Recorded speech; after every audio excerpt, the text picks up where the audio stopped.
श्रीमन नारायण नारायण नारायण श्रीमन नारायण नारायण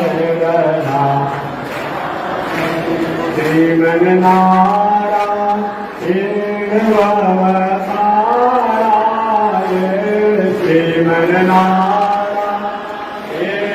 अवतारा लक्ष्मी नारायण नारायण नारायण श्रीमन नारायण जगोदारायण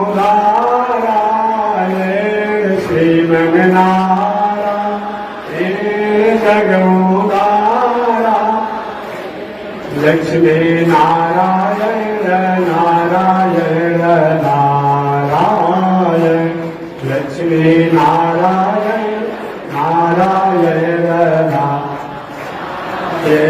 श्रीमन नारायण नारायण नारायण श्रीमन नारायण नारायण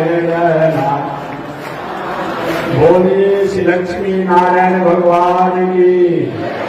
श्री भाष्यकार भगवान श्री रामानुजाचार्य स्वामी महाराज की। विश्वबंधकाचार्य श्री त्रिदंडी स्वामी जी महाराज की। पावन धाम की, पावन भाव की, पावन स्थल की, पावन महामहोत्सव की। जय जय श्री सीताराम, जय जय श्री राधेश्याम, जय जय श्री श्रीमन्नारायण। हरि ओम। शांति शांति शांति। अनंताचार्य कृपया वेदांत द्वयपारगम् रामकृष्णामृषभक्त विश्वक्षेण मुनिं भजे। काषायं यज्ञसूत्रं शुचिवपुषि तथा चोर्ध्वपुण्ड्रं च वाले। यस्यास्ते दक्षहस्ते कलिकुमतिगिरीन्द्रेन्द्रवज्रं त्रिदण्डम् संसाराग्नि प्रशान्त्यै मृतजलममलं दारुपात्रं पवित्रम् श्रीविश्वक्सेन सूरे पदकमलयुग श्रेयसे संस्मरामि। बीच में जो माताएं बैठा दीजिए, खड़ा मत होकर देखिए जो शास्त्र उधर में पंडाल में कहीं को खड़ा मत होंगे। जो पंडाल में बैठे हैं बता दें उनको खड़ा नहीं होना है। परमाराध्य श्री लक्ष्मी नारायण भगवान नित्य वंदनीय पूज्य गुरुदेव श्री त्रिदंडी स्वामी जी महाराज के जुगल चरणों में कोटिशः नमन। भगवत भागवत आचार्य कैंकर्य पारायण महानुभाव। आज गुरु पूर्णिमा महामहोत्सव है। विश्व का सबसे व्यापक अगर कोई महोत्सव है उसका नाम है गुरु पूर्णिमा महामहोत्सव। पूजा पाठ में भेद हो सकता है, अंतर हो सकता है। कोई राम को मानता है, कोई कृष्ण को मानता है, कोई वामन को मानता है, कोई नरसिंह को मानता है, कोई परशुराम जी को मानता है, कोई बराह को मानता है, कोई हनुमान को मानता है, कोई दुर्गा को मानता है, कोई काली को मानता है, कोई शिव को मानता है। लेकिन गुरु तत्व पर सबका ऐक्यमत है।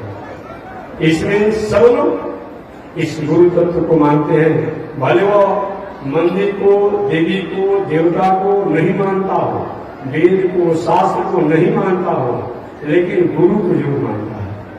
ऐसा यह व्यापक गुरु पूर्णिमा महामहोत्सव है।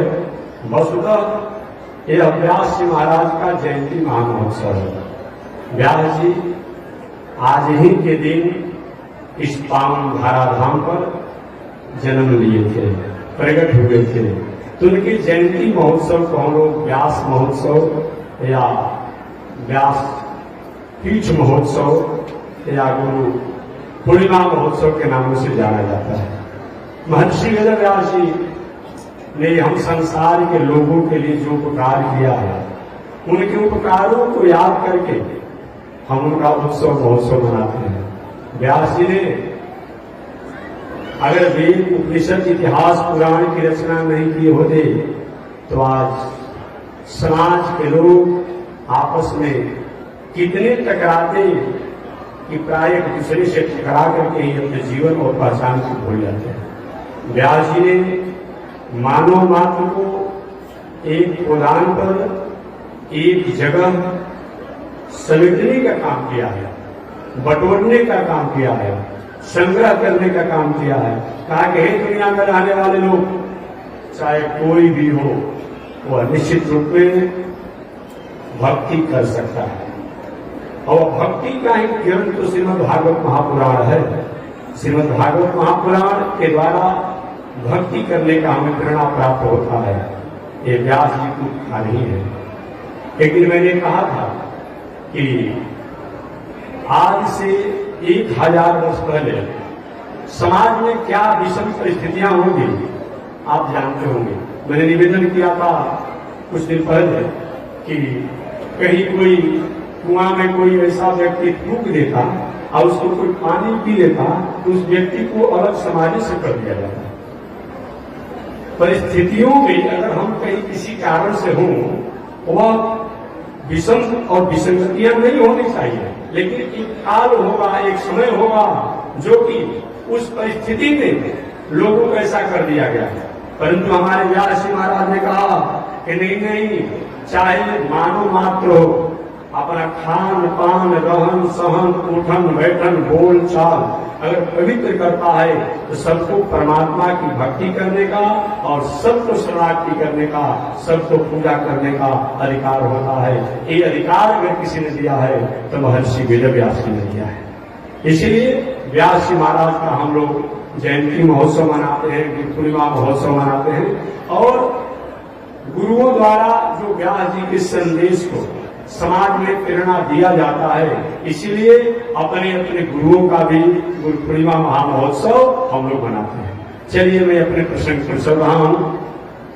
मेरा विषय नैमिषारण्य का पावन क्षेत्र है। आप इसमें खड़ा मत है भाई, छोड़ दीजिए रास्ता छोड़ करके और आप अपने में बैठिए। छोड़िए भीड़ भड़ा का रास्ता किनारे छोड़ दिए, बैठने दीजिए जहां बैठने हैं। जिसको जहां बैठना है बैठने की रास्ता छोड़ दीजिए। आप खड़ा होकर अभी बैठ जाए, अभी बैठ के हाँ। तो मैं निवेदन करना चाह रहा हूं कि आज से लगभग 6000 वर्ष पहले कलयुग प्रारंभ होने वाला था। द्वापर युग समापन की तरफ था। महर्षि वेद व्यास जी इस संसार में जन्म लिए। भगवान श्री कृष्ण भी उसी अवसर इस संसार में जन्म लिए। पांडव लगभग उसी समय कालीन है। ऐसे महर्षि वेद व्यास महाराज ने संसार और समाज को मंगल करने के लिए, कल्याण करने के लिए, उद्धार करने के लिए बहुत बड़ा उपकार किया। महर्षि वेद व्यास जी के द्वारा जो रचना किया गया है उसी को श्रीमद् भागवत जाकर उस साइड से जाकर अपने प्रसाद पानी पीजिए। वहां यहाँ नहीं उधर जाकर बताना मतलब पूछ लीजिए जैक्सन की लोगों से। हाँ। महर्षि वेद व्यास जी के ग्रंथों को श्रीमद् भागवत महापुराण के नामों से जाना जाता है। व्यास जी के शिष्य श्री सूत जी महाराज है। नैमिषारण्य का पावन क्षेत्र 88,000 संत महात्मा की पावन उपस्थिति। व्यासपीठ पर व्यास जी के शिष्य सूत जी महाराज बैठे हुए हैं। आयोजन की अगुवाई करने वाले, अध्यक्षता करने वाले श्री सौनक जी महाराज हैं। सौनक जी ने सूत जी से पूछा कि हे सूत जी, मानवों के कल्याण के लिए सरल और सहज साधन क्या है? इन सरल और सहज साधन के द्वारा हमें श्रम कम करना पड़े, हमें धन कम लगाना पड़े, मन बुद्धि कम लगाना पड़े, और सुकृत पूर्ण उतना ही हो, लाभ उतना ही हो जो सतयुग में योग समाधि साधना द्वारा फल प्राप्त होता है। ऐसा कोई उपाय है? ऋषियों ने कहा है। मैं आप लोगों को वही कथा सुनाऊंगा जिस कथा को एक समय सुखदेव जी ने राजा परीक्षित को सुनाई थी। मैं आप लोग को वही कथा सुनाऊंगा जिस कथा को एक समय नारद जी ने भक्ति के पुत्र ज्ञान वैराग को स्वस्थ करने के लिए अपने बड़े भैया सनक सनंदन सनातन सुनत कुमार से सुनी थी। मैं आप लोग को वही कथा सुनाऊंगा जिस कथा को एक समय धुंधकारी अपने अपने छोटे भाई गोकर्ण जी से सुनकर के और अपना उद्धार, अपना कल्याण किया। सनक ऋषि का महाराज धुंधकारी कौन था? मैंने सुना है धुंधकारी तो प्रेत बन गया। क्या प्रेत को भी कथा सुनाया जा सकता है? सूर्य जी कहते हैं कि प्रेत की बात छोड़िए, चाहे मनुष्य हो, पशु हो, पंछी हो, पाप करते करते हम थक गए हों, पाप करते करते उब गए हों, वैसा व्यक्ति अपने पाप के कारण कहीं निम्न गति को प्राप्त किया है, अधोगति को प्राप्त किया हो, उस व्यक्ति के निमित्त भी अगर भगवान की कथा सुनाया जाए, भागवत कथा सुनाया जाए, सप्ताह कथा सुनाया जाए तो निश्चित रूप में मंगल होता है। सनक ऋषि ने पूछा कि ऐसा कभी किसी के साथ हुआ है? कि कहाँ हुआ है? महाराज हुआ है तो बताइए, ये कौन सी घटना है? तो सूर्य जी ने कहा कि प्राचीन काल में धुंधकारी एक बहुत बड़ा प्रेतात्मा था और उसके निमित्त उनके भाई द्वारा भागवत कथा सुनाया गया, जिससे धुंधकारी का उद्धार हो गया। महाराज इस कथा को आप विस्तार से सुनाइए, तो मैं भी इस कथा को अपने नियत समय में और संक्षिप्त में आपको निवेदन करूंगा। हमेशा मैं निवेदन करता हूं, व्यक्ति बड़ा है, मानव बड़ा है, लेकिन मानव में मानवता नहीं है, व्यक्ति में व्यक्तित्व नहीं है। तो व्यक्तित्व कहला सकता है, लेकिन व्यक्तित्व नहीं होने के कारण मूल रूप में व्यक्ति नहीं कहलाता है। जैसे अभी आप अपने फोर व्हीलर गाड़ी से आए, कोई मोटरसाइकिल से, कोई फोर व्हीलर गाड़ी से आया है, वो स्कूटर, मोटरसाइकिल, फोर व्हीलर गाड़ी, कार जीप कहलाएगा। लेकिन कहीं उसकी चलने की शक्ति अगर सीज हो जाए, पावर सीज हो जाए, जो गति रफ्तार में चलती है, तो गाड़ी तो कहलाएगा, लेकिन गाड़ी द्वारा हम यात्रा नहीं करेंगे। हमें संसार में जन्म लिए हैं, हम मनुष्य हैं, हम मानव हैं, हम मानव और मनुष्य कहलाएंगे, लेकिन हमारे में अगर मनुष्यता नहीं रहेगी तो मनुष्य होने के बाद भी हम मनुष्य कहलाने का अधिकार नहीं होगा। वही आता धुंधकारी के पास सब कुछ था, लेकिन व्यक्तित्व नहीं था।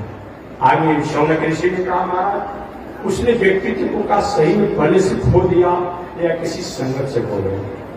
कभी कभी अच्छे लोग भी उस समय में हंस करके जीवन को अस्त व्यस्त कर देते हैं, और कभी कभी बुरे लोग भी अच्छे संगत में आकर के जीवन को सुधार लेते हैं। पैखाना का कीटाणु, पैखाना का कीड़ा तो पैखाना में चलता है, कहीं गलती से कमल के फूल या गुलाब के फूल पर चलते चलते चढ़ जाए और उसके फफोड़ियों में जाकर के बैठ जाए, और कोई पुष्प को तोड़ करके कहीं शंकर जी के मंदिर पर चढ़ा देता है, पिंडी पर चढ़ा देता है, काली जी पर चढ़ा देता है, तो चढ़ गया कि नहीं चढ़ गया।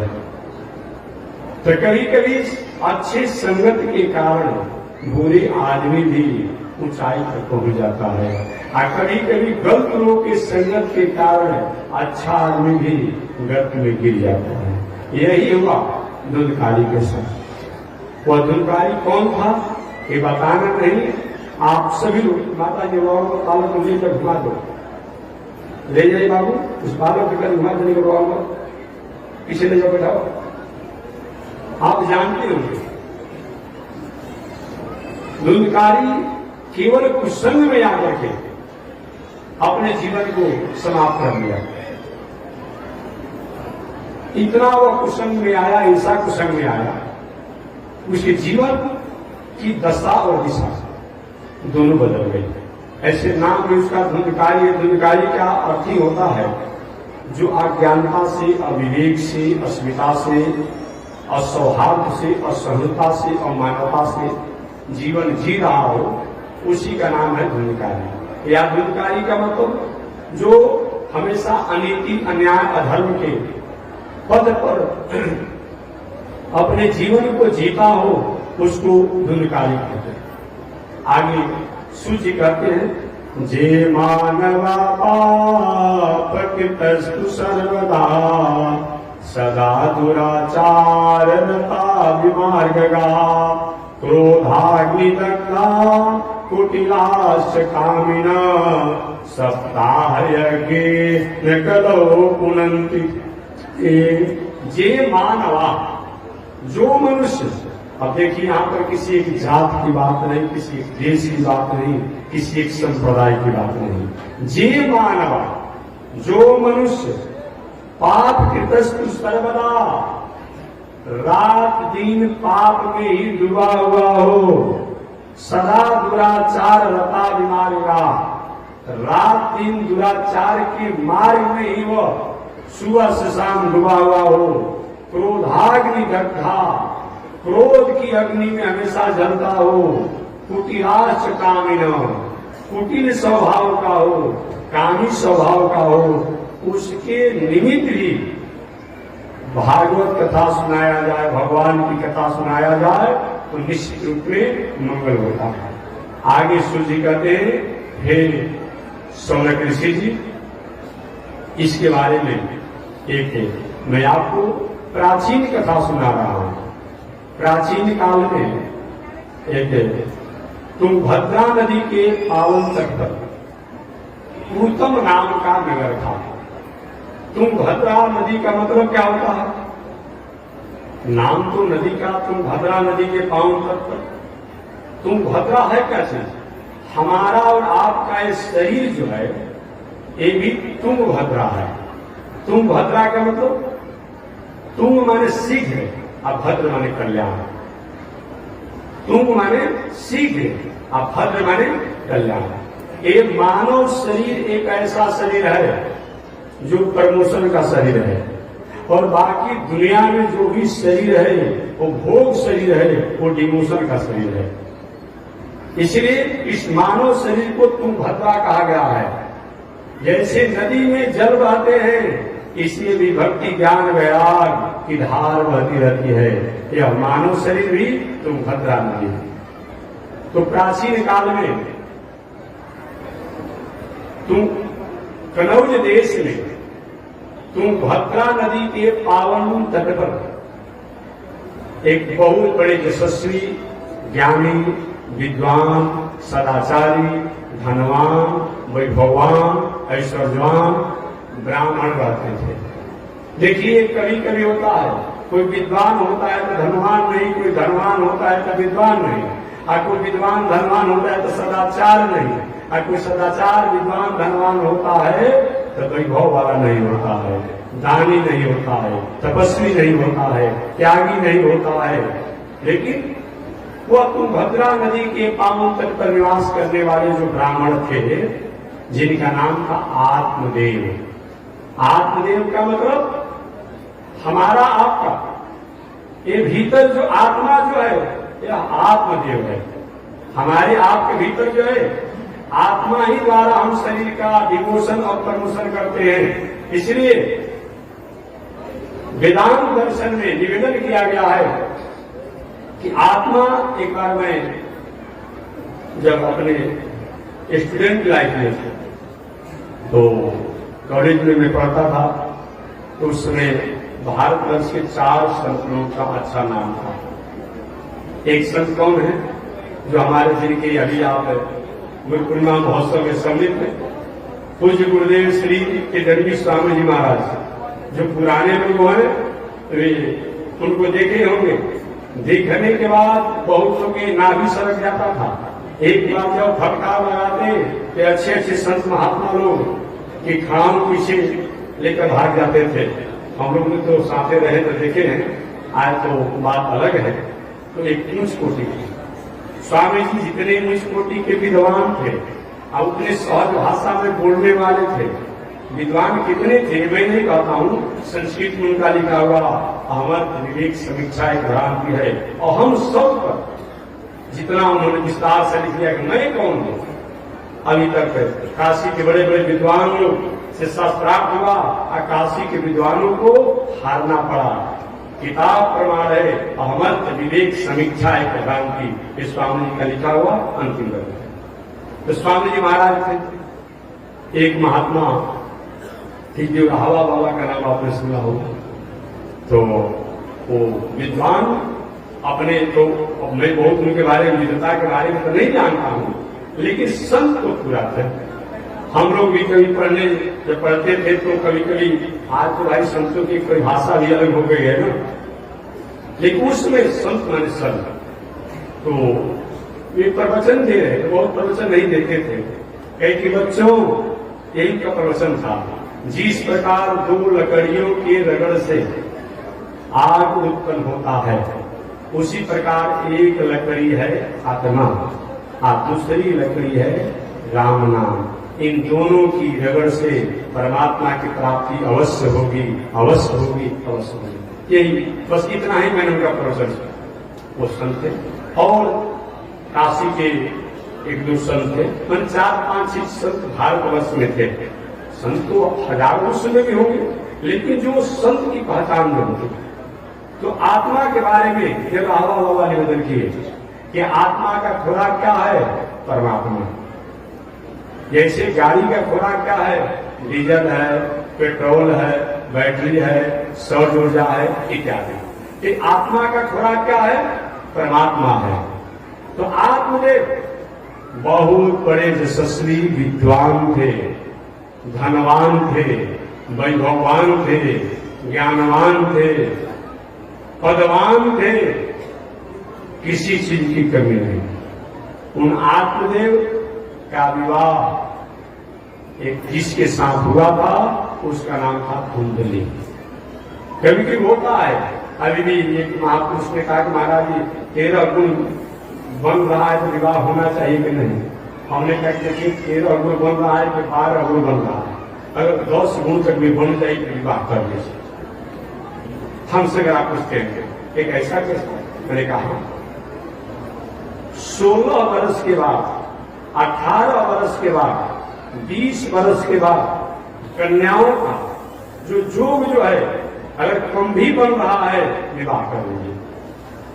बात समझिए, कन्यादान की बात जब होती है तो कन्यादान का समय न होता है। इसलिए 20 वर्षों के बाद अगर थोड़ा गुण या कुछ कम बन रहा है फिर भी आप विवाह कर लीजिएगा, मंगल होगा, मंगल होगा। और उसमें इतने बड़े विद्वान थे आत्मदेव जी। अब विवाह किससे हो गया था, कर्कश स्वभाव वाली, जिसका कर्कश स्वभाव वैसे धुंधली से हो गया था। कर्कशा जिसको आप कहते हैं, कर्कशा किसे कहा जाता है जी। अब पति का सुन रही हो, थोड़ा प्यास लगा है, एक गिलास पानी पिलाओ तो कहती आपका हाथ नहीं है, हाथ चुभ गया है, हम पानी पिलाएं, अपने से पी लीजिए। वही कर्कश स्वभाव है, कर्कश स्वभाव। ये ऐसा अगर घर में हो तो ब्राह्मण देवता तो सबका गन्ना मना बैठा दे रहे हैं, लेकिन कितने लोग का बैठा होगा वो तो आप नहीं जानते, हम नहीं जानते। कितने महानुभाव बैठे हुए हैं कि 36 गुण से लेकर 56 गुण तक में लोग बना दे रहे हैं, लेकिन कितने लोग का गुण से, कितने पत्नी से या पति से संयोग अच्छा होता होगा वो तो आप लोग के पास निर्णय होगा, ये हमारा विषय नहीं है। लेकिन हमारी समझ से जरूर बुझाता है कि लगभग 25% लोगों का ठीक से चलता होगा, बाकी 75% लोग जय श्रीमंगारा नहीं बनता होगा। ठीक है, ब्राह्मण देवता महाराज जी ने बना दिया है, लेकिन बनता नहीं। इतने बड़े विद्वान आत्मदेव जी, उनकी पत्नी धुंधली, ऐसी कर्कश स्वभाव के कोई संत महात्मा वो लेकर के अचानक रास्ता में कोई जा रहा है, अतिथि है, यात्री है, जा रहे हैं, महाराज जी चले मैं आज मेरे द्वार पर ही आपको भोजन करना है। और लेकर के जा रहे, सुन रही हो, रात का समय हो गया था, कहीं जगह नहीं था, ये महात्मा जी अतिथि आ गए हैं, इनको भोजन बना कर खिला दो। क्या कहा थी, तुम अपने दामाद को लेकर के आए हो, हम भोजन नहीं बनाएंगे। लीजिए, किसी तरह भोजन होता, बाद में भोजन बनता, खिलाते, यही होता। फिर भी आत्मदेव जी अपना प्रारब्ध मान करके उस पत्नी के साथ रहते थे। आपके साथ भी अगर जीवन में ऐसा होता हो तो भगवान की कृपा मानिएगा। एक काल में 3 मित्र थे। एक मित्र की पत्नी झगड़ालू थी, एक मित्र की पत्नी बहुत बड़ा भक्ता थी, और एक मित्र की पत्नी इस दुनिया से चली गई। तीनों अवस्थाओं में भगवान को आप धन्यवाद दीजिए। अगर पत्नी झगड़ालू हो तभी भगवान को धन्यवाद दीजिए। आप पत्नी कहीं बहुत बड़ा भक्ता हो, भक्ति करने वाली हो, तब भी भगवान को धन्यवाद दीजिए। आप पत्नी की इस दुनिया से चली भी जाए तभी भगवान को धन्यवाद दीजिए। तीनों मित्रों में मैत्री रहती थी। जिनकी पत्नी झगड़ालू थी, दूसरा मित्र से, भाई जी क्या समाचार है? एक भगवान ने हमारे ऊपर बहुत बड़ी कृपा किया है। कौन सी महाराज कृपा हुई है? कहीं की पत्नी इतनी झगड़ालू है, इतनी कर्कश स्वभाव की है, उसके कर्कश स्वभाव के चलते बहुत हम धर्म को समय नहीं दे पाते हैं। और उसके झगड़ालू होने के कारण हम अधिक से अधिक संत महात्मा धर्म और पूजा पाठ परमार्थ और समाज और जनहित में ही अपना जीवन और समय बिताते हैं। इसलिए भगवान ने हमारे ऊपर बहुत बड़ी कृपा की। ऐसा भी अगर जीवन हो, घर में परिवार, बेटा बेटी, नाती पोता, अगर ऐसा कोई हो, तो उस स्थिति में आपको अच्छे काम करने का सब अवसर प्राप्त हो रहा है, भगवान को पर नाराज मत होइए, भगवान को धन्यवाद दीजिए। दूसरे मित्र थे, उनकी पत्नी बहुत बड़ा भक्ता थी। एक भगवान ने बहुत बड़ा कृपा किया है। जब मैं कोई पूजा पाठ कुछ करना चाहता हूँ, पहले पूजा की सारी व्यवस्था कर देती है। कोई अतिथि आते हैं तो आने से पहले भोजन बनाकर तैयार कर देती है, खिला देती है। बहुत बड़ा अच्छा है, भोजन भाव करने में बहुत मन लगता है। ऐसा अगर किसी की पत्नी हो तो भगवान को धन्यवाद दीजिए। एक महानुभाव थे, उनकी पत्नी इस दुनिया से चली गई, कह कि हमें भगवान ने मुक्त कर दिया, बहुत बड़ी कृपा किया है कि पत्नी का झंझट नहीं है, अच्छा काम करने का मौका मिलता है। तीनों परिस्थिति में मुस्कुराते रहिए हमेशा। आत्मदेव जी सब कुछ सब वैभव से संपन्न होने के बाद भी पत्नी कर्कश स्वभाव की है, मिली, फिर भी उदास नहीं है, जीवन चल रहा है। समय बीतते चला गया। देखिए, झगड़ालू भी पत्नी हो और उसके संबंध से, वैवाहिक मर्यादा से, वंश विस्तार की क्रिया द्वारा एक दो संतान हो जाते हैं तो झगड़ालू होने पर भी माफ हो जाता है। चलो कितना भी झगड़ालू है, लेकिन इसी के द्वारा ना हमारा वंश आगे बढ़ा। आत्मदेव जी विचार किए कि चलो पत्नी तो कर्कश स्वभाव के है, लेकिन एक दो बाल बच्चे हो जाते तो घर में आनंद हो जाता। घर में किलकारी करने वाला, किलकारी खेलने वाला कोई बच्चा नहीं है। बहुत समय तक प्रयास किया गया, जहां जहां जिन लोगों ने कहा वो सभी उपाय किया गया, लेकिन संतान का कोई जोर नहीं बना। कई तुलसी के वृक्ष में जल डालते आत्मदेव जी, तुलसी का वृक्ष सूख जाता। कई गाय को अपने घर पर रखते, गाय बंध्या हो जाती। ब्राह्मण को रास्ते में जा रहे हैं, कहीं उनके आत्मदेव जी को देख लेते, मुंह मोड़ लेते, इनका मुंह नहीं देखना चाहिए। मन में बड़ी प्रयास है, क्या करें? वृक्ष लगाते, वृक्ष फल ही नहीं देते, मन में बहुत बड़ा उदासी रहता। एक दिन आत्मदेव जी ने विचार किया कि अब पत्नी अच्छी स्वभाव के है नहीं, संतान कोई है नहीं, अब जीवन जीने का क्या मतलब होता है? मर जाते तो अच्छा हो, इस दुनिया से चले जाते तो अच्छा हो। ऐसा विचार कर आत्मदेव जी घर से निकल गए और घर से निकलकर एक घनघोर जंगल में गए। वहां जाकर के वृक्ष के नीचे बैठ करके सोच रहे थे कैसे मरे, क्या फांसी लगाकर मर जाए, पर्वत से कूद करके मर जाए, वृक्षों से कूद करके मर जाए, पर्वत की चट्टानों से दबकर मर जाए, जल में डूबकर मर जाए, अपने से गला दबाकर मर जाए। एक बात मैं कहना चाहूंगा, कभी भी स्त्री पुरुष को कितना भी संकट समस्या आ जाए, कभी भी हत्या आत्महत्या नहीं करना चाहिए, सुसाइड नहीं करना चाहिए। इससे जीवन का समाधान नहीं होता है। मरने के बाद भी भूत प्रेत बन करके हमें भोगना ही पड़ता है, इससे मुक्ति नहीं होती है। इसलिए ये कभी नहीं करना चाहिए। आपके सोच रहे कैसे मरे, अब घर को जाने का कोई मतलब नहीं होता है। संयोग से सोच ही रहे थे, कभी कभी वो भी रहे, क्या विधाता क्या ब्रह्मा, आपने हमारे साथ क्या किया। धन संपत्ति वैभव ऐश्वर्य होने के बाद भी मेरी पत्नी भी ठीक नहीं है, मुझे कोई संतान भी नहीं है, ऐसा अपने संसार में हमें भेजा नहीं के। संयोग से कुछ ही दूरी पर देखे एक सुंदर सरोवर है, और सरोवर के पावन तट पर एक सन्यासी जी महाराज का आगमन हुआ। वो सन्यासी त्रिदंडी स्वामी जी महाराज थे। मध्याह्न काल का समय था। सन्यासी जी स्नान संध्या वंदन पूजा पाठ करके और अपने आश्रम की तरफ लौट रहे थे। अचानक सन्यासी जी का दृष्टि जो है वृक्ष के नीचे बैठे हुए एक ओजस्वी तेजस्वी ब्राह्मण उन आत्मदेव पर देखकर बड़ी कि ब्राह्मण को देखने से मालूम पड़ता है ज्ञानी है, इसकी ललाट करती है।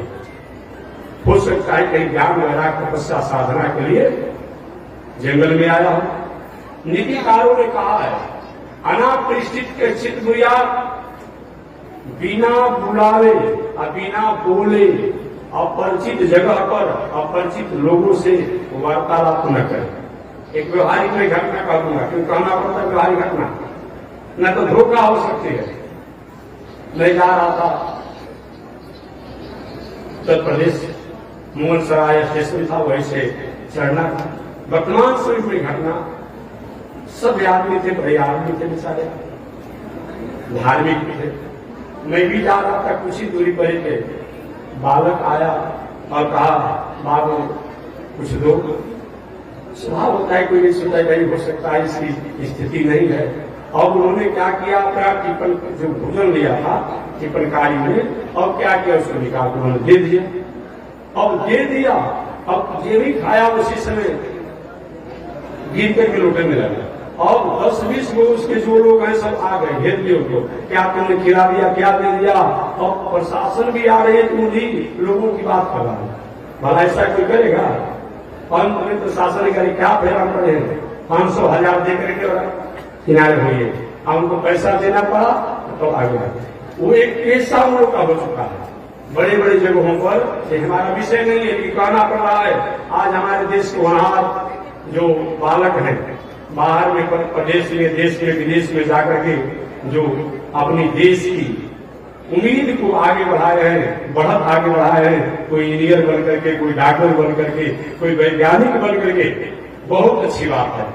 अपने देश में तो हमारा गरिमा है, हम विदेश और प्रदेश में भी इंजीनियर डॉक्टर वैज्ञानिक बन करके गरिमा बढ़ाए हैं। लेकिन वो बालक कभी कभी बड़े बड़े लेटेस्ट स्टेशनों पर जाकर के और बाजारू जो अपने को बालिकाएं पढ़ने वाली कहलाने वाली हैं, उनके चक्कर में फंस करके बहुतों का जीवन बर्बाद हो गया, बहुत लोग मृत्यु को प्राप्त कर गए और बहुत लोग भ्रमित हो गए। इस पर थोड़ा सा संयम होना चाहिए, अन्यथा आपके लिए बहुत लाभदायक नहीं है।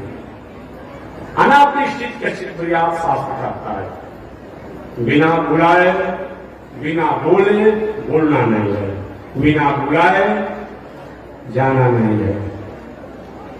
वो सन्यासी जी शास्त्र को जानने के बाद भी भावना में इतने ओतप्रोत हुए कि आत्मदेव जी जो वृक्ष के नीचे बैठे थे उनको देख करके इनके मन में भावना हुआ तो हो सकता है संत महात्मा जो भी फकीर सन्यासी बनने के लिए कोई ज्ञानी वृक्ष के नीचे बैठ करके और आत्मचिंतन कर रहा है। अब सन्यासी जी अपना मध्याह्न काल के दिनचर्या करके और जहाँ आत्मदेव जी जिस वृक्ष के नीचे बैठे थे वहां नजदीक आए, कहे कि हो ब्राह्मण, हे ब्राह्मण देवता, आपका मंगल हो। कैसे यहाँ आना हुआ? कैसे आप वृक्ष के नीचे बैठे हैं? संत बनना है, फकीर बनना है, जोगी बनना है, सन्यासी बनना है, ब्रह्मचारी बनना है, तपस्वी बनना है, क्यों बैठे हुए हैं? अब देखिए, जो आप यदि अपने पत्नी के कारण, पुत्र नहीं होने के कारण मरने के लिए आए थे, अब आप यदि सन्यासी को दिखने के बाद कहते हैं महात्मा जी मैं एक बात कहूँ आपसे। हाँ बोलिए, कहिए। अब आप देव जी सन्यासी से कहते हैं दाने न पाणे कंकणेन श्रोतम सुते नैव कुंडलेन विभाति काया करुणापराणम परोपकारे न चंदनेन परोपकारा यशताम विभूतय दानेन पाणि कंगणेन। जिस हाथ से अगर दान नहीं किया गया, परमार्थ नहीं किया गया, राष्ट्र और जनहित में इस हाथ द्वारा उपकार नहीं किया गया, इस हाथ में कितना भी कंगन पहन लिया जाए उससे शोभा नहीं पाती। दानेन पाणि न कंगणेन श्रोतम सुत नैव न कुंडलेन। कान में कितना भी सुंदर कुंडल पहन लिया जाए, लेकिन जिस कान से अच्छे भगवान के चर्चा नहीं सुना जाए, कथा नहीं सुना जाए, वाक्य नहीं सुना जाए, ये कान जो है मूस के बिल के बराबर ही बनता है। विभाति काय करुणा पराणु। यह शरीर कितना भी सुंदर हो, लेकिन शरीर द्वारा अगर परोपकार नहीं किया जाता है, परमार्थ नहीं किया जाता है, तो अब क्या है, एक पाषाण के समान ही बताया गया है। इसीलिए परोपकारेण चंदनेन, और इस ललाट पर या शरीर में चंदन लगाने से जैसे सौभाग्य हम नहीं पाते हैं, वैसे परमार्थ और परोपकार करने से हम सौभाग्य को प्राप्त करते हैं। अतः हमें परोपकार करना चाहिए। सन्यासी बहुत बड़ा विद्वान आते हैं, ये विद्वान कहते ही आपको कोई कहें कि ठीक है मैं आपकी बात सुन लिया, महाराज आप कहना क्या चाहते हैं?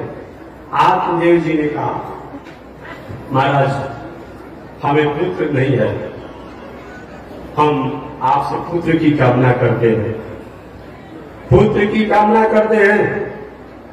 सन्यासी जी ने कहा अरे फंस गया मैं तो समझा था कि संत महात्मा फकीर जोगी बनेंगे तो चलो कम से कम 2 हो जाएंगे, ये तो पुत्र के लिए हम रखा हुआ है।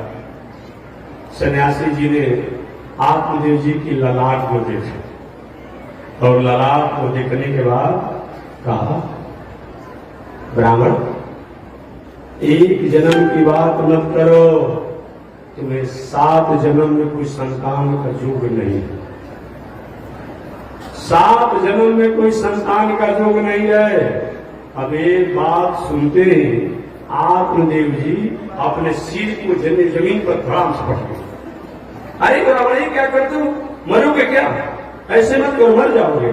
महाराज मरने के लिए तो मैं आया ही था, लेकिन मेरे मृत्यु को और आपने तेज कर दिया। मैं तो इस जन्म के लिए रो रहा था और आपने 7 जन्म की बात कर दिया। अब मैं आपके सामने मरूंगा और दूसरी बार इतने जोर से अपने सिर को पटकूंगा पृथ्वी पर, मैं मर जाऊंगा और मरने का पाप जो लगेगा वो आप पर लगेगा। आज भी कानून में भी ये नियम है कि अगर आप वहां पर हैं और कोई व्यक्ति वहां सुसाइड हो जाएगा तो आप पर भी दफा लगेगा। देखे आज भी सरकार द्वारा ऐसा कानून है।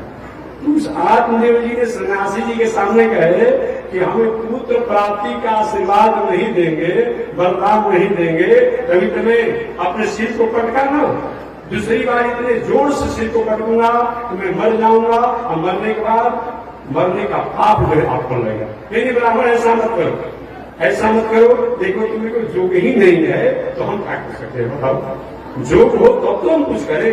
लेकिन नहीं महात्मा जी हम जानते हैं जो न करे लकीर वो करे फकीर। क्या चीज? जो न करे लकीर वो करे फकीर। एक पौराणिक कथा आप स्वयं सुना दो, सही नहीं लेकिन कभी कभी तो हमेशा नहीं होगा। अब हम लोग कभी कभी सुनते थे कि हम लोग के स्वामी जी महाराज और किसी पर नाराज हो जाते थे तो उसका बिगड़ा हुआ काम बन जाता था। तो नाराज करने के थोड़े आप उल्टे काम करने लगे, आप कारण कहीं नाराज हो गए तब न, ऐसे थोड़े होता है। तो जो काम जो करे न लकीर, मैंने भाग भविष्य में आपका कुछ नहीं होगा, प्रारब्ध में कुछ नहीं होगा, लेकिन जोगी फकीर अगर कहीं मन में भावना कर ले तो काम हो जाता है। एक पौराणिक कथा सुना करके तो इस कथा में मैं प्रवेश कर जाऊंगा। एक बार नारद जी एक गांव में घूमने लगे और घूमते घूमते घूमते एक ऐसे गांव में गए, इस गांव में एक भगत जी को कोई संतान नहीं था। महात्मा जब आते हैं तो देखेंगे भीड़ लग जाती है। अभी तो वो एक नया नया होड़ बसा हुआ है, हमारा विषय नहीं है, पर्चा निकलवाने से लेकर के या भविष्य निकलवाने से लेके, अरे भाई एक दो आदमी की बात होगा, ये सैकड़ों सैकड़ों पर्चा सत्य होगा, ये सब नहीं चलेगा। एक दो कोई बात हो सकती है ना, सबका सीमा न होता है।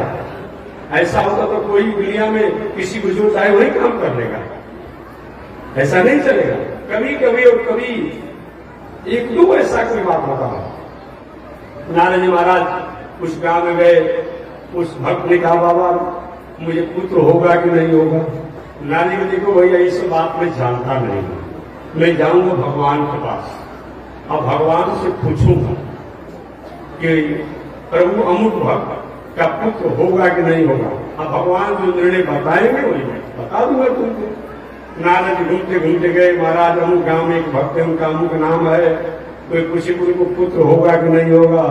भगवान ने कहा नारद एक जन्म, दो जन्म, 3 जन्म, 100 जन्म की बात तो छोड़ दो, वृक्ष में जितने पत्ते होते हैं उतने जन्म में भी कोई संतान का योग नहीं। नारद को उदास हो गए। एक प्रश्न लेकर भी भगवान के पास गए, ऐसा भगवान ने कह दिया कि हम कैसे मुंह दिखाएंगे, लेकिन जाना पड़ेगा बताने के लिए। नारद जी घूमते घूमते उस गांव में गए और गांव में जाने के बाद कहे भक्तराज एक दो जन्म के बाद छोड़ दीजिए, जन्म जन्मांतर में भी आपको कोई संतान का योग नहीं है, सैकड़ों सैकड़ों वर्ष में कोई संतान का योग नहीं है। और ही बेचारा उदास हो गया। नारद जी अपने भजन भाव में लगे। कुछ दिनों के बाद उस गांव में एक हमारे पूज्य गुरुदेव श्री त्रिदंडी स्वामी जी महाराज जैसे ऊंच कोटि के संत आ गए। और संत जब आ गए, अचानक संत, उनको क्या पता था, पता नहीं था, एक गलियों में गुजर रहे थे। संत महात्मा भिक्षा लेते हैं ना, आप कच्चा हो पक्का हो भिक्षा लेते हैं भोजन के रूप में। बताया गया कितना भी उच्च कोटि का संत सन्यासी हो, लेकिन भोजन भिक्षा फलहार जो है वो किसी गृहस्थ के यहाँ जाकर ले। गृहस्थ रूपी वैद्य के यहाँ, गृहस्थ रूपी वैद्य के यहाँ भूख रूपी रोग के लिए भोजन रूपी औषधि को और गृहस्थ रूपी डॉक्टर से जाकर के लेना चाहिए। और वो सब उस गांव में घुसे, अचानक एक रोटी एक बेटा, 2 रोटी 2 बेटा, 3 रोटी 3 बेटा, 7 रोटी 7। क्या हो गया भाई, ये महात्मा एक रोटी पर एक बेटा हो जाएगा भिक्षा कराने पर। अब गया अपने पत्नी से, सुन रही हो एक महात्मा आए हैं, गली में घूम रहे हैं, भिक्षा मांग रहे हैं, एक रोटी एक बेटा, 2 रोटी 2 बेटा, तो काहे के एक दो दिया जाए, 7 रोटी बना कर दो, जो होगा सो होगा। ऐसे भी नहीं होगा तो संत की सेवा किया गया, अब हो जाएगा, अच्छी बात है। नारायण तो अधिक नहीं होगा। और उनकी पत्नी ने 7 रोटी बनाया और 7 रोटी बना कर निकला। और मैं कहूँ, लेकिन पहले के जमाना में संत महात्मा गृहस्थ के यहाँ जाकर के भिक्षा मांग कर लेते थे, लेकिन अब कोई स्थिति नहीं लग रही है, क्योंकि आपका भी दिनचर्या थोड़ा सा चंचल हो गया है ना।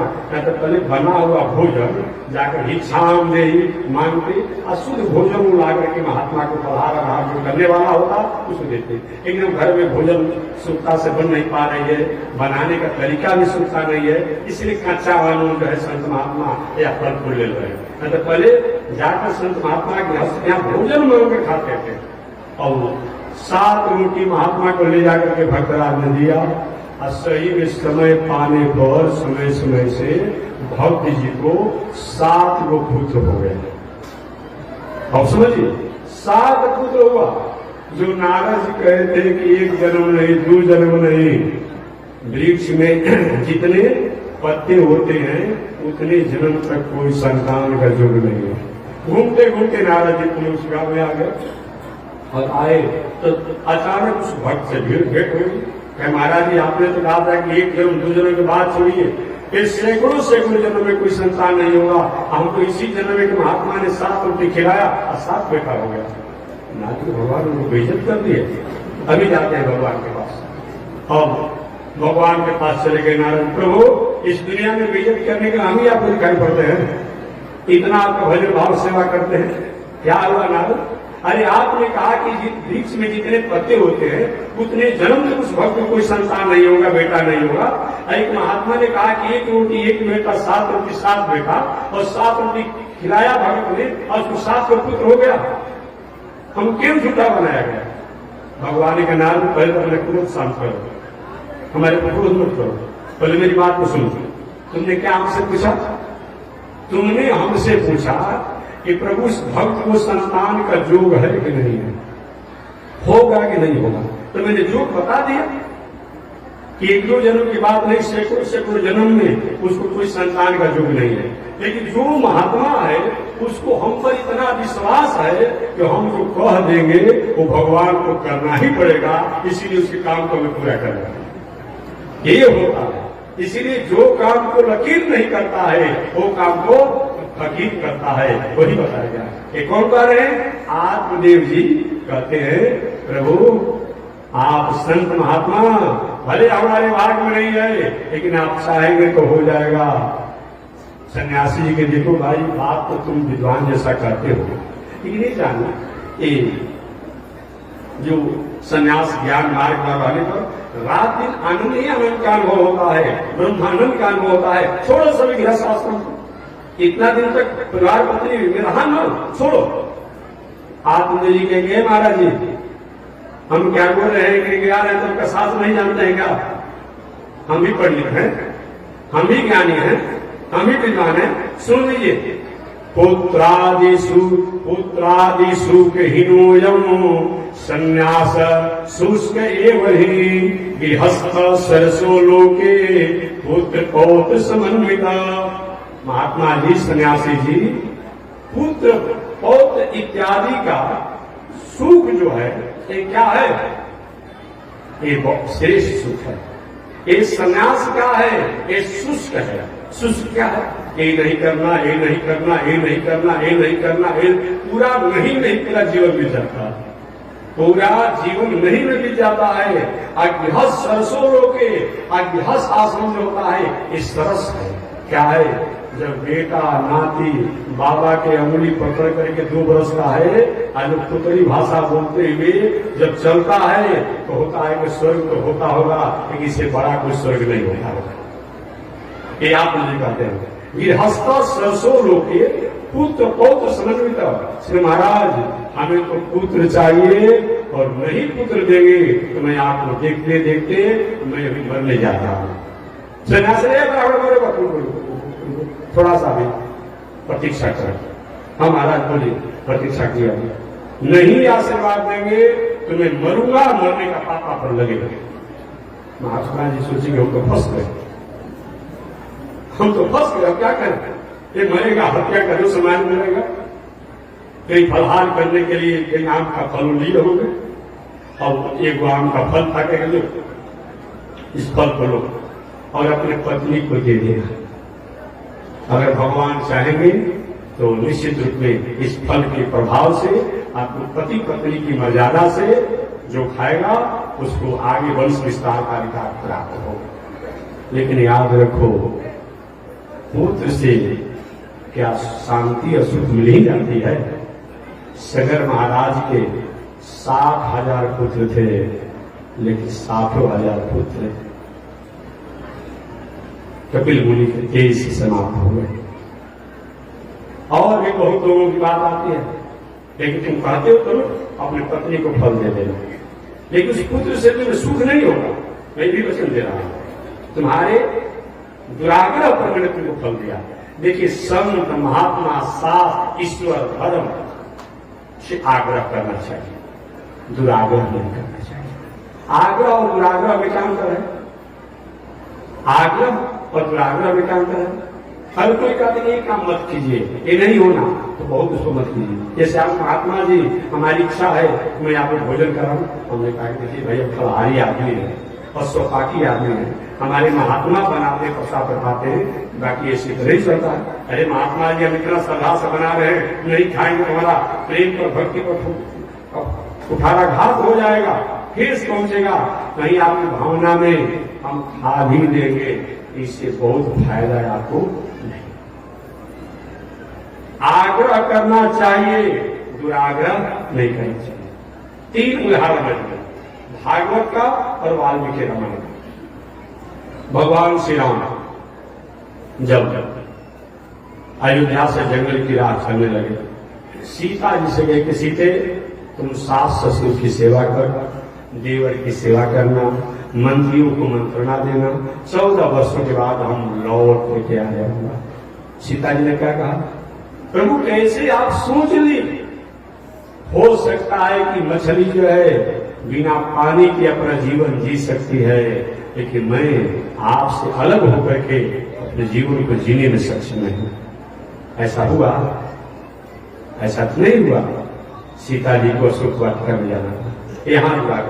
भगवान जब आग्रह करना चाहता था, मैं साथ में चलना था, तो भगवान का ठीक है चलो चलते। जब भगवान रोक देते तो मान जाना चाहता था, नहीं माने। लक्ष्मण जी को भी कहे, लक्ष्मण जी से भी कहे कि लक्ष्मण देखो पिता अस्वस्थ है, भरत ननिहाल में है, शत्रुघ्न ननिहाल में है, मैं जंगल में जा रहा हूं, तुम रह जाओ। अरे प्रभु मैं कैसे रह पाऊंगा?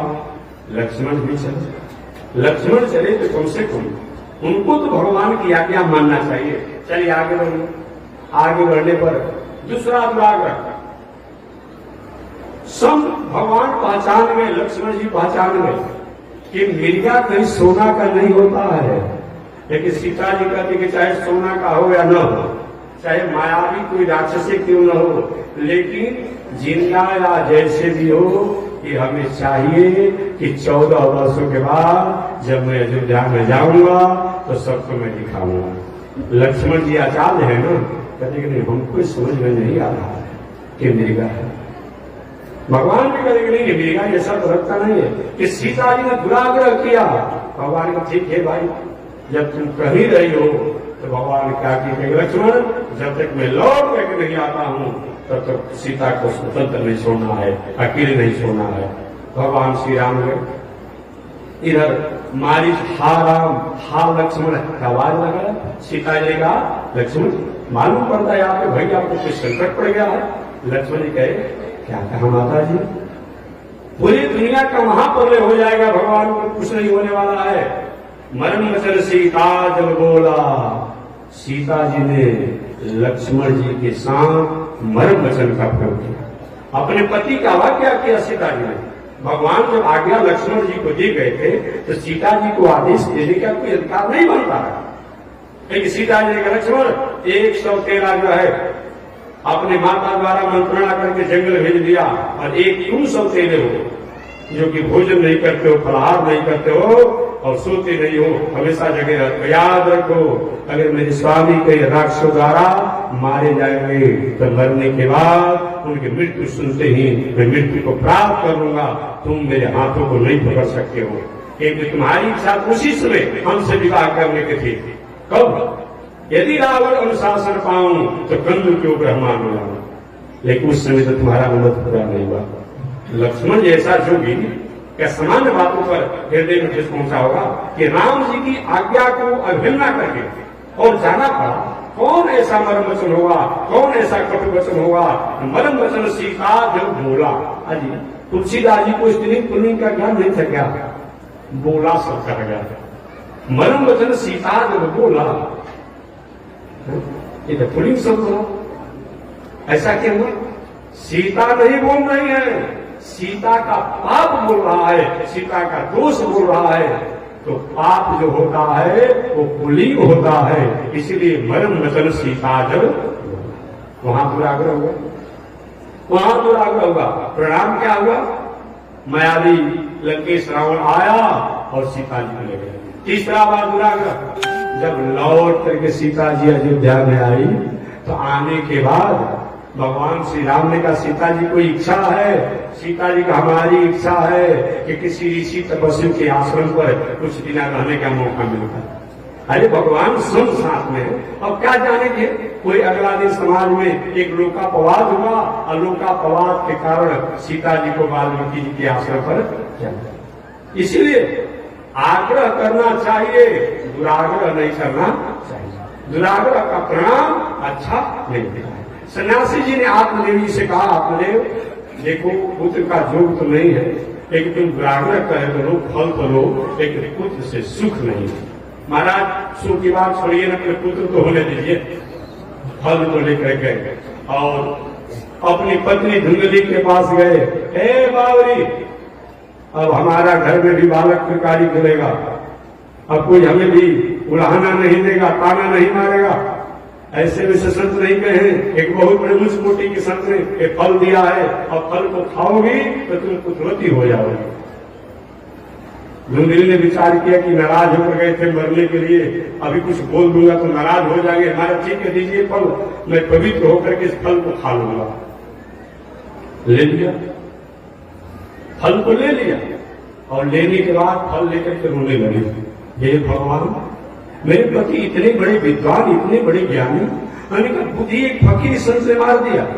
बाला फल खाने से कहीं बेटा होता है, अब फल खाने से बेटा होता तो कितने फल बेचने वाले राजा हो जाते। जिनको बेटा नहीं है उनको फल दे देते, पैसा भी मिलता और उसका फल बिक्री होता, उसको पुत्र भी हो जाता।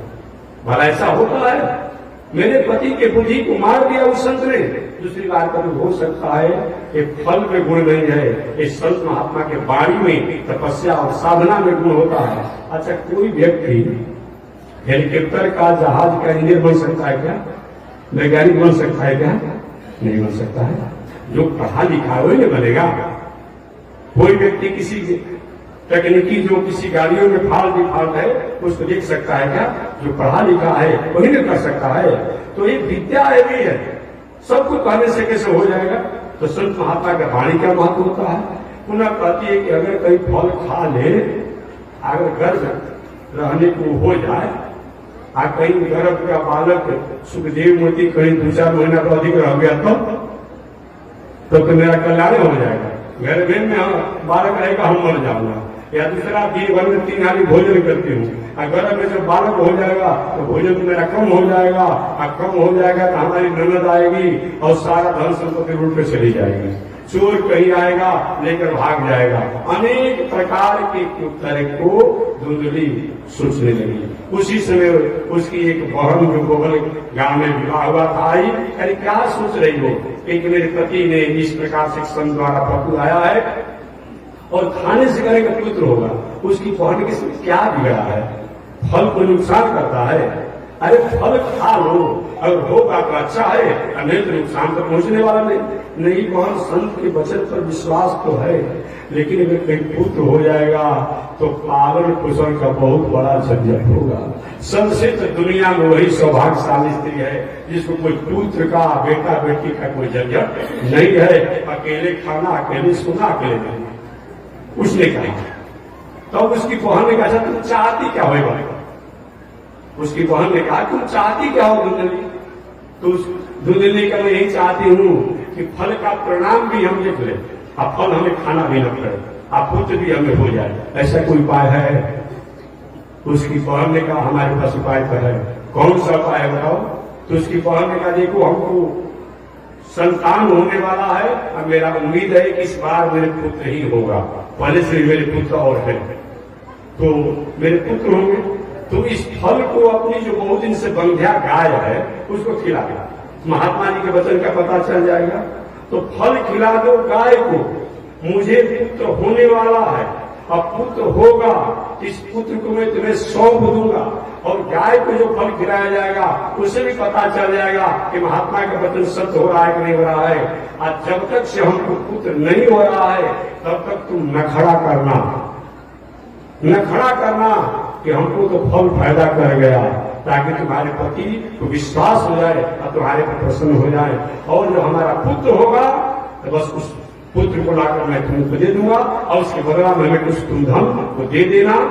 इधर मैं अपने घर परिवार में यह प्रचार कर दूंगा कि मुझे संतान तो हुआ, लेकिन जन्म लेते ही वो बालक मृत संतान जन्म हुआ, तो मेरा भी प्रतिष्ठा बच जाएगी, वो पुत्र मुझे तुम्हें लौटा दूंगा, और गाय को जो फल खिलाया जाएगा उसको भी पता चल जाएगा।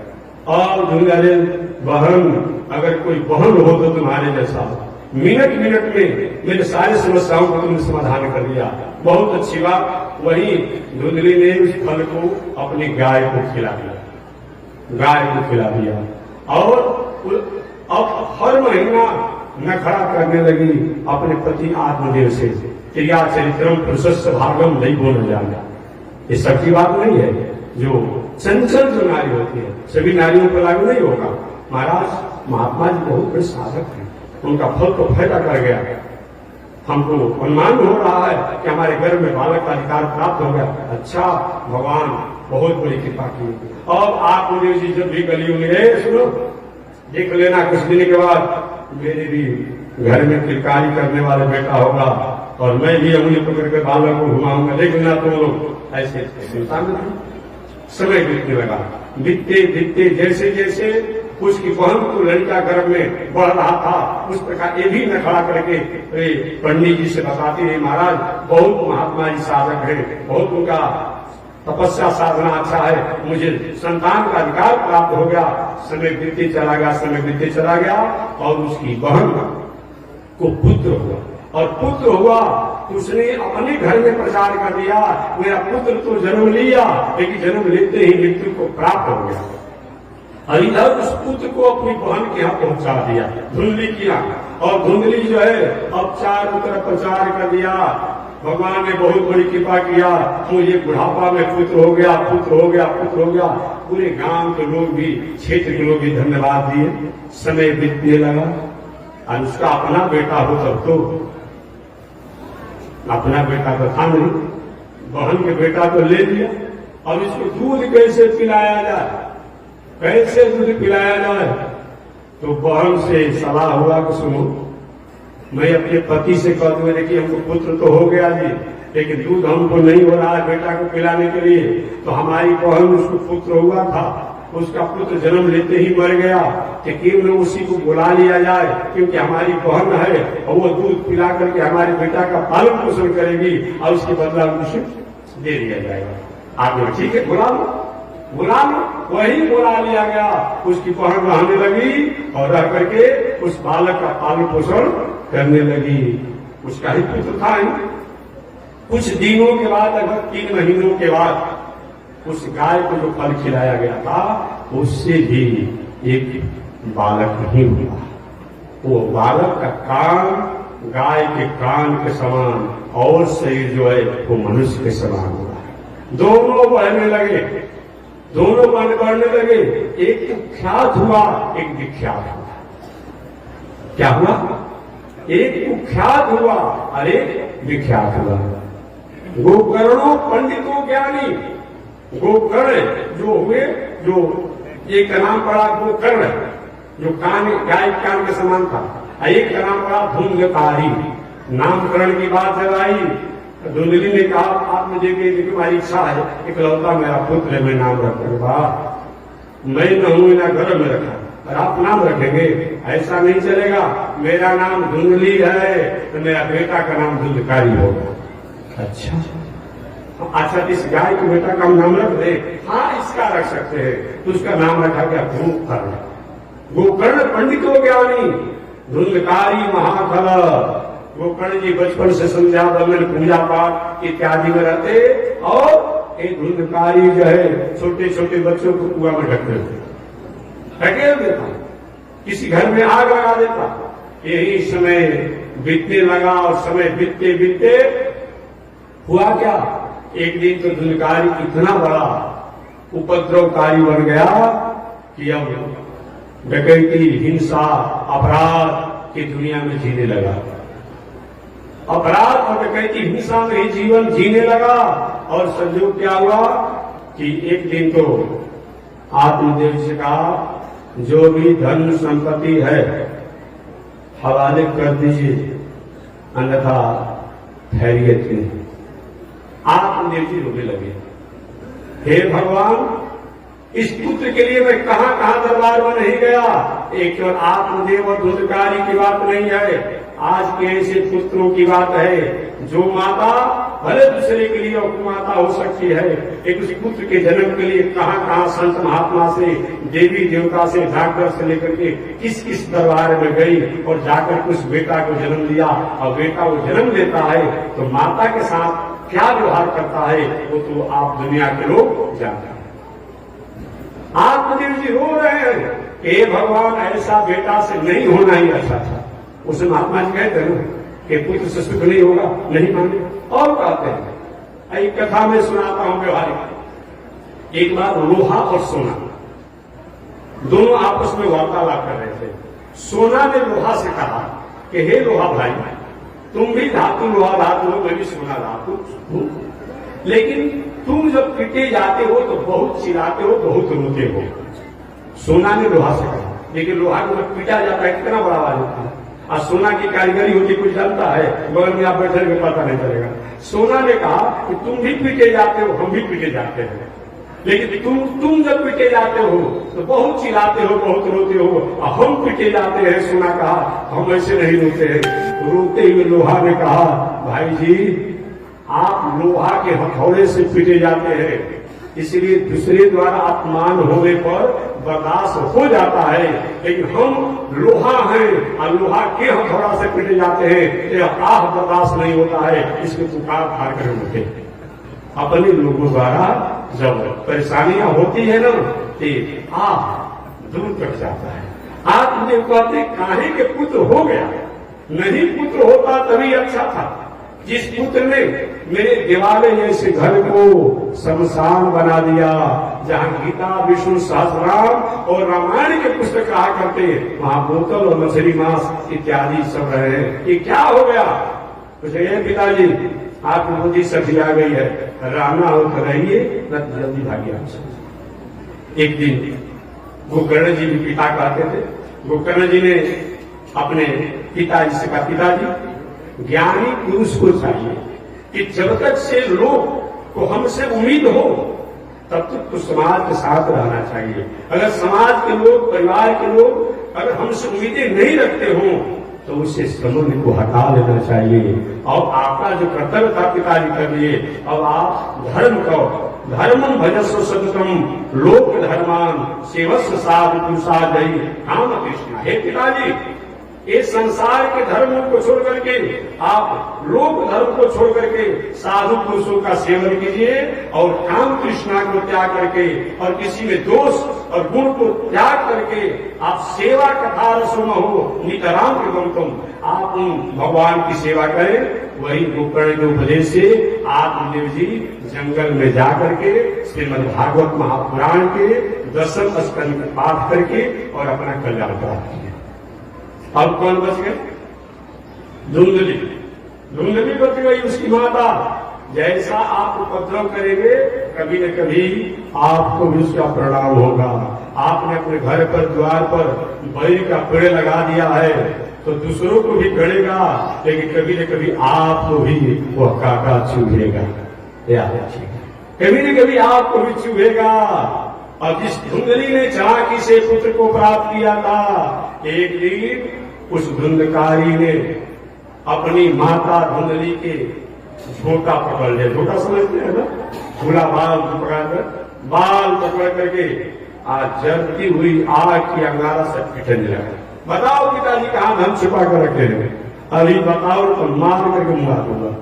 देख रही हो ना, अरे अब हमारे पास बचा कहाँ है धन, सारे धन को तो तुमने विश्वालय में और जुआले में और अपराध में समाप्त कर दिया, और कोई धन बचा नहीं है कि नहीं, रात को का मौका देता। अगले दिन जो भी गाड़ी संपत्ति है, हमारे हवाले कर देना, अन्यथा तुम्हारा खैरियत नहीं।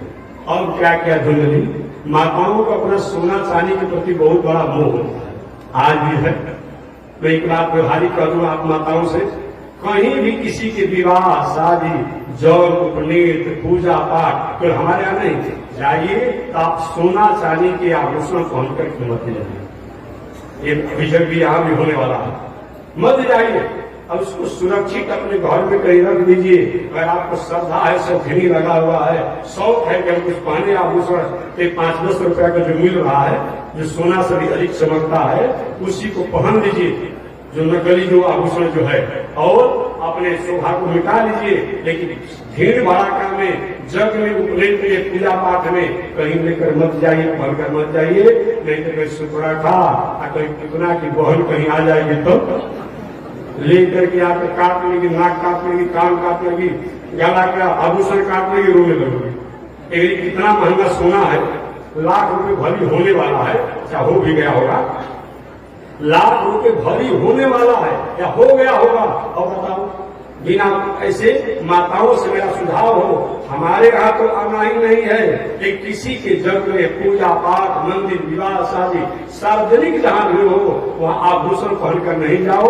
सबक हो कि आधुनिक युग का जो 10-20 रुपया का सोना का आभूषण जो है, जितना खरीद कर पहन लो और कीमती आभूषण को रख दो, अन्यथा भूलने की संभावना रहेगी, किसी द्वारा कुछ लेने की संभावना रहेगी। ऐसा स्थिति न आवे कि पूजा पाठ में जा रही हो तो मन दिल दिमाग शांत रहे। अगर कहीं गलती से पहन करके आ गई हो तो उसको निकाल करके अपने हाथ में पकड़े रहो, जब तक से कम भीड़ भड़का में हो, अन्यथा निश्चित रूप में भूलने की, कटने की संभावना बन सकती। अब धुंधली क्या किया, वाह अपना धन में दूंगा, ऐसा हो सकता है मेरा बेटा तो क्या होगा, जितना सोना चांदी रुपया पैसा था सब गठरी में बांध लिया, अब बांध करके पीठी पर बांध लिया धुंधली में, अब बांध करके घर में कुआं था, उसी कुआं में कूद करके मर गया। यही होता है, गलत तरीका से जीवन जीने का फल नहीं होता है। धुंधली मृत्यु को प्राप्त कर गई। धुंधकारी ने कहा अच्छा हुआ, पिताजी जंगल में चले गए, अब माता जी अपने से कुआं में कूद करके मर गए। और कौन बचे, भाई जी आत्मदेव। भैया पिता चले गए जंगल में, माता जी कुआं में कूदकर मर गई, आप बचे हुए हैं। कैसी यात्रा का क्या विचार है? कि देखो भैया मैं समझ गए कि जब पिता को छोड़ा नहीं, माता को छोड़ा है तो हमको छोड़ेगा, हमारे तभी तो इसका बारी आएगा, लाइन आएगा। एक भैया देखो मैं तीर्थ यात्रा में जाना चाहता हूँ, धुन कायदे का भी जल्दी जाओ, जल्दी जाओ। वही आत्मदेव जी गोकर्ण जी तीर्थ यात्रा में निकल गए। अब धुनकारी घर में अकेले रहने लगा और रहने लगा, लेकिन विश्रांस उसका लंपट स्वभाव था। उन विश्रांस का सुनो, जब मैं तुम्हारे पास आता तो तुम्हारा फीस बनता था, अब तुम मेरे घर चलोगे तो कितना तुम्हारा फीस बनेगा? विश्राव ने कहा आपके जीवन की गाड़ी से गाड़ी जो भी कमाई होगी उस पर सब मेरा अधिकार होगा। धुनकारी ने कहा बचा ही कौन है, चलो तुम्हारे अलावा है कौन, सब कुछ तुम्हारा ही होगा। इस प्रकार धुनकारी ने 5 वेश्याओं को ला करके और घर में ही डेरा डलवा दिया, घर में डेरा डलवा लिया, वही रहने लगी। अब धन संपत्ति जितना था सब था। एक बात व्यवहारिक में कहो, कभी भी आप नहीं बता सकते हैं किसी घर में 10 लोग, 20 लोग, 25 लोग लड़की हो, विवाह करने में पिता चाचा भाई को परेशानी होती हो, लेकिन दिवालिया नहीं जाएंगे, दिवालिया नहीं होंगे। लेकिन 1000 बीघा 100 बीघा करोड़पति आदमी वेश्यावृत्ति, जुआखोरी, हिंसा इत्यादि अगर दोष है तो उनको दिवालिया होने के अनेक उदाहरण मिलते हैं।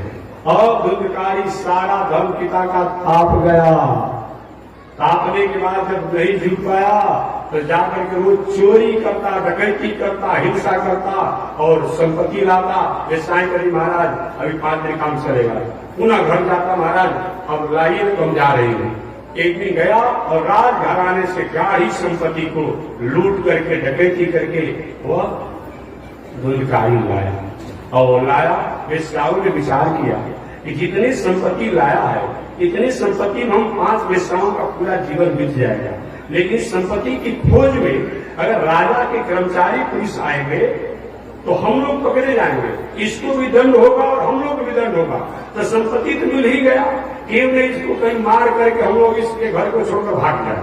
वेश्याओं ने क्या किया, उसको खूब शराब पिलाया और शराब पिलाने के बाद जब उस मौसम में जब हो गया, नाराज मत होकर भाई को पिता खाता होगा तो बता दिया।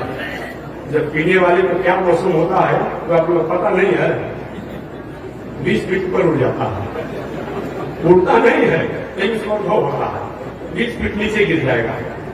और जब नशा में रहेगा सारी दुनिया उसकी पॉकेट में, सारी दुनिया पॉकेट में। और जब भी नशा उतर जाता है देखिए कैसा रहता है, मालूम पड़ता शरीर कुछ दम में नहीं है। अब वेश्याओं ने शराब पिला और शराब पिलाने के बाद नशे में हो गया भिखारी, तो उसको लिटा दिया सैया पर, दोनों हाथों को बांध दिया, दोनों पैरों को बांध दिया और बांध करके गला दबा करके मारने लगी, मुआने लगी, चिल्लाने लगा, क्यों मार रही हो, सारा धन तो तुम्हारा ही है, अब मार क्यों रही हो।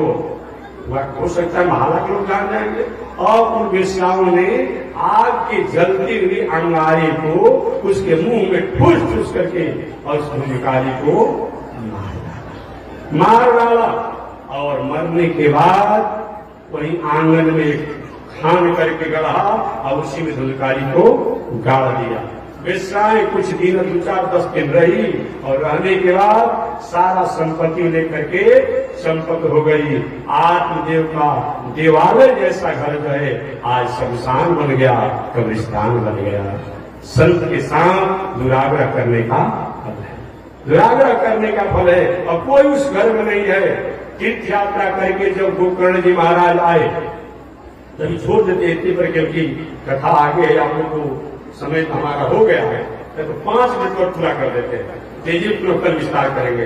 अब तीर्थ यात्रा से जब गोकर्ण जी महाराज जब आए और जाने जब अरे मेरा भाई का हत्या हो गया, अपने आंगन में बैठे थे गोकर्ण जी महाराज, आए थे अचानक, नींद नहीं लगता है कभी कोई ऐसा घर हो जाता है तो बैठे थे, देखिए क्या घर का किवाड़ बंद है, दरवाजा बंद है, चारों तरफ कहीं चहरदीवारी टूटा नहीं है, और हाथी कहां से आ गए आंगन में। अब ये हाथी का रूप देख ही रहे थे तो देखे अरे ये तो सिंह बन गया, सिंह देखे तो बाघ, कोई बाघ से तो भैंस, ये क्या हो रहा भाई, मैं सपन तो देख नहीं रहा हूं, मैं तो जगा हुआ हूं। विद्वान थे, ज्ञानी थे, अपने हाथ में जल लेकर के और संकल्प करके छींटा मारे। कौन हो तुम, ऐसा हमें भयभीत स्वरूप दिखा रहे हो। तो आवाज आई, अहम भ्रातोस्मि, अहम भ्रातोस्मि, मैं आपका भाई हूं। अच्छा क्या नाम है, नाम ना धुंधकारी, मेरा नाम धुंधकारी है। धुंधकारी, अरे भैया आप इस भेष में, हाँ स्वकीय दोष है ना, अपने ही कर्म के कारण मैं प्रेत बना हूं और भवंडर बनकर किसी तरह घूमते रहता हूं। आत्मदेव ने कहा कि जब आपके मरने की सूचना और घटना को मैंने जाना तो मैंने आपके निमित्त गया इत्यादि तीर्थों में श्राद्ध तर्पण दान किया, क्या गति नहीं हुई। धुंधकारी ने कहा भैया एक बार गया में श्राद्ध की बात मत करिए, मैं छोटा मोटा पापी नहीं हूं, इतना मैं पाप किया हूं कि 100 बार भी गया में अगर तर्पण दान श्राद्ध किया जाए तभी मेरा उद्धार होने वाला नहीं है। इसका तो गया की महिमा को जो नहीं है, लेकिन सबका अलग दर्शन होता है, नहीं है अर्थात मेरा उद्धार नहीं होगा तो कैसे उद्धार होगा। भैया आप चाहेंगे तो मेरा उद्धार हो जाएगा। वो बोलिए ठीक है अभी तुम अपने स्थान पर जाओ, मैं तुम्हारे उद्धार की बात सोचता हूं। और आत्मदेव जी रात भर सुनते रहे, प्रातः काल स्नान ध्यान संध्या वंदन किए, सूर्य का ध्यान किए, प्रभु मेरे भाई का कैसे उद्धार होगा। हुआ कि आप इनके निमित्त भागवत कथा सुनाइए और इनसे उद्धार होगा। वही गोकर्ण जी महाराज ने भागवत कथा का आयोजन किया, पूरे गांव के लोगों को बुलाया और सब एक ब्राह्मण को धुंधकारी के निमित्त संकल्पित करके और आत्मदेव जी गोकर्ण जी सब भागवत पारायण करने लगे। एक बात मैं आप लोग से निवेदन करना चाहूंगा, महानुभावों से, चाहे आप रुद्राभिषेक कराते हैं, चाहे आप महामृत्युंजय का जप कराते हैं, या जो भी विवाह शादी होता हो, भागवत हो, उसमें देखिए आप और जो करते हैं करिए, लेकिन पूजा पाठ में समझौता मत कराइए। विवाह में अगर सिंदूर दान उत्तम समय पर होता है तो विवाह की मर्यादा का मंगल बहुत होता है। बहुत सब कम बेसी होते रहे कि सिंदूर दान उचित समय पर होना चाहिए। तो समय से वो श्रीमद् भागवत महापुराण पारायण को गोकर्ण जी महाराज सुनाए। प्रथम दिन सुनाए, बगल में एक बांस का 7 पोर वाला बांस था, प्रथम पोर फट गया, दूसरा दिन दूसरा पोर फटा, और 7वां दिन की कथा होते ही 7वां बांस का पोर फटा, और उसे एक देवता के स्वरूप में एक स्वरूप प्रकट हुआ। कहा भैया आपने मेरा उद्धार कर दिया, इस उपकार को मैं भूल नहीं सकता हूँ। क्या आपका नाम है? अरे वही मैं धुनकारी। अच्छा, आपने मेरा उद्धार कर दिया। बोला कि भाई ये कहाँ जा रहे हैं? जो कर्मचारी विमान लेकर गए कहीं को दिव्य लोक में ले जा रहे हैं, स्वर्ग लोक में ले जा रहे हैं। गोकर्ण जी ने कहा कि वहां भी भेदभाव शुरू हो गया क्या? कथा सुना हजारों लोगों ने, अभिमान आया एक लोग के लिए। कर्मचारियों ने कथा तो हजारों लोगों ने सुना है, लेकिन इसमें से प्राय लोग शेयर मार्केट के फोन पर बात करते थे, इसीलिए कथा में बैठने से नहीं होगा, ये जैसा तन्मयता से सुना है और लोगों ने नहीं सुना है। अब एक ही विमान आया है, आप दूसरी बार प्रयास करिए अपने गांव के लोगों के लिए। वही दूसरी बार गोकर्ण जी ने भागवत कथा का आयोजन किया। उस बार गांव के लोग चुकेंगे नहीं, और सब लोग शांत होकर के बैठे और कथा हुआ। कथा होने के बाद विमान अनेकों आया और सब लोग उस विमान से स्वर्ग लोक को प्राप्त। इस प्रकार से हमारे सूत जी ने पावन कथा को बताया, धुनकारी और आत्मदेव की कथा और गोकर्ण कथा सुनाया। आगे सूत जी से समय के महाराज जी इसका महात्म क्या है, कैसे सुनना चाहिए, उपास से सुनना चाहिए कि पहाड़ को सुनना चाहिए कि दूध पी के सुनना चाहिए कि घी पी कर सुनना चाहिए। सबसे अच्छा तो बताया गया है उपास रह के सुनना चाहिए। काम बना ना गैस हो जाएगा, सिर से लेके पेट तक दर्द हो जाएगा। तो घी पी के सुनिए, भोजन पच नहीं जाएगा, घी फैल जाएगा। दूध पी कर सुनिए, महाराज घी भी नहीं दूध भी नहीं पी पाएंगे। तब क्या करिए? फलहार करिए, महाराज फलहार से भी काम नहीं चलेगा। तो 3 बार भोजन करिए, 6 बार भोजन करिए, एक कथा प्रेम से सुनिए। बात समझ गए? अगर भोजन नहीं करने से कथा में बाधा पहुंचती हो तो उपवास रहने का कोई मतलब नहीं है। मैं एक ने कहा था, हमेशा कहता हूँ, हमारी माताओं को देखे हमेशा बताता हूँ, तीज अज्योतिया इनका आता है, दुर्ग पर्व का प्रभाव है हमारी माता जियों का। क्या करती है? जिस दिन तीज आने से ज्योतिया जो आता है उस एक दिन पहले रात भर खाती है जब तक सोता है। क्या करिए? कैमरा में खाना नहीं है। तो बताइए ये कौन सा पर्व का मतलब है? रात भर खाती है, अगला दिन भोजन नहीं कर रहा है, ये कोई मतलब होता है? आज इस दिन व्रत के समापन होता है तो क्या होता है? उस दिन भी 12 बजे बाद से भोजन बनना शुरू हो जाता है कि अगला दिन क्या करना है? पारण करना है। व्रत में होगा 5-10 मिनट भोजन भाग होगा। व्रत से पहले भी खाने की थी कि भाई भूख मत लग जाए, अब व्रत के बाद भाई जल्दी पारण बिगड़े मत, कोई भोजन बनाने में हो गया। क्या मतलब होता है? इसीलिए अगर कहीं उपासे रहने से, नहीं खाने से, अगर हमारा पूजा पाठ व्रत में मन नहीं लग रहा हो तो 3 बार भोजन करिए, फलहार करिए, लेकिन पूजा पाठ कथा में रहिए। यही बताया गया। कब सुनना चाहिए? शहीद और पुष ये 2 महीना को बना देना चाहिए। जो कामना वाले हैं, कौन सी?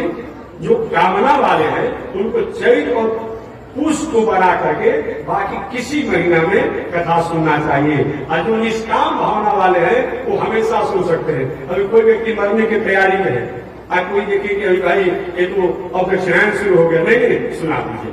अच्छे मुहूर्त में अच्छा काम करने से अधिक फायदा होता है, फल होता है, आनंद होता है।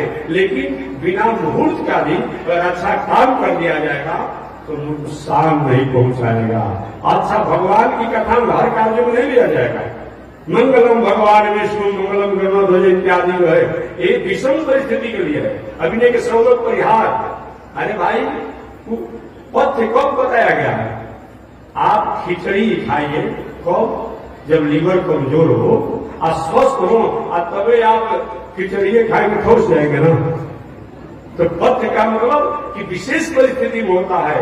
बाकी इसको ऐसे सुनना चाहिए, अगर सामर्थ्य हो तो एक आदमी सुने, और नहीं सामर्थ्य हो आप लोग मिल करके और एक आयोजन को करें। जैसे विवाह शादी में आप व्यवस्था करते हैं, वैसे आयोजन में भी आप करिए। इस प्रकार से एक कथा सुनने और सुनाने का यह बताया गया है। कथा कितना भी हिंदी में होता हो, लेकिन संस्कृत के पारायण करने वाले 2-3 विद्वान, जरूर 5 विद्वान होना चाहिए, जो भागवत, वाल्मीकि, रामायण, गीता, विष्णु सहस्रनाम इत्यादि का हो, क्योंकि संस्कृत ही मूल है। हिंदी तो हम लोग अपने समझने के लिए करनी है। इस प्रकार से ये भागवत की पावन कथा के महात्म को हमारे सूत जी महाराज ने सौनकादि ऋषियों को नैमिषारण्य में सुनाया। आगे सब लोग आनंदित हुए। तो बस इसी के साथ आज मैं अपने वाणी को विराम दे रहा हूँ। आगे परमात्मा की जैसी इच्छा एक बार भगवान का नाम लें, और अगले दिन से हम लोग श्रीमद् भागवत महापुराण के प्रथम स्कंद के प्रथम अध्याय के प्रथम श्लोक की कथा से प्रारंभ करेंगे। आज यहीं पर महात्म्य कथा समाप्त होती है। जय श्रीमन्नारायण, जय श्रीमन्नारायण। श्रीमन्नारायण लक्ष्मी नारायण, श्रीमन्नारायण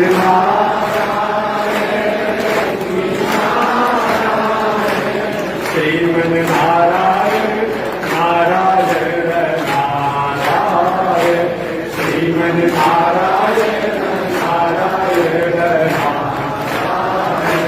श्रीमन्नारायण लक्ष्मी नारायण, श्रीमन्नारायण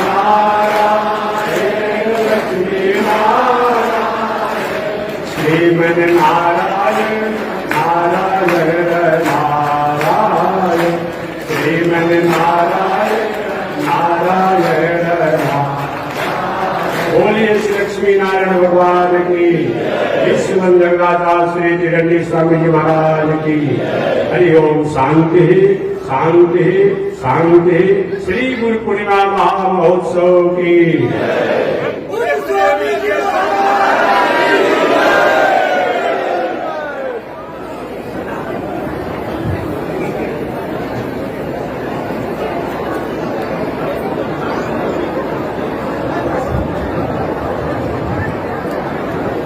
ओम चंद्रमा मनसो जात चक्षो सूरजो मलायत, श्रोत्रावायुष प्राण समुखानिर्जायत, श्रीशते लक्ष्मी सुभद्रयावहोरात्रे पार्श्वे नक्षत्राणि रूपमस्मिनो व्यातम्, विश्वे विखारा भूमैकार सर्वलोकं मयिकार, कासायं यज्ञसूत्रमु शुचिवपुषि तथा शौर्यपुण्यं सभाले, यस्यास्ते दक्षस्ते कलिकुमति गिरीन्द्रेन्द्रवज्रं त्रिदण्डौ, संसाराग्नि प्रशान्त्यै मृतजलममलं दारुपात्रं पवित्रं, श्रीविश्वक्सेन सूरे पदकमलयुगं, श्रेयसे संश्रयामि अमरे आदसोदस, चलमतिरसोया प्रसवो कृतघ्नो दुरमानि,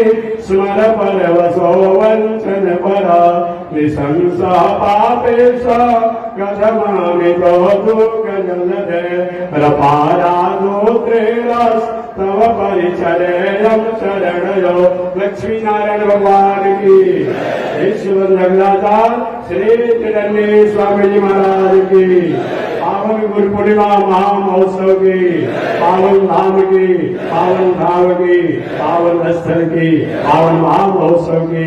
जय जय श्री सीताराम, जय जय श्री राधेश्याम, जय जय श्री श्रीमन्नारायण, जय जय श्री भास्कर, जय जय श्री रामानुजाचार्य, जय जय श्री तिरंडी स्वामी जी महाराज। हरि ओम। शांति शांति शांति।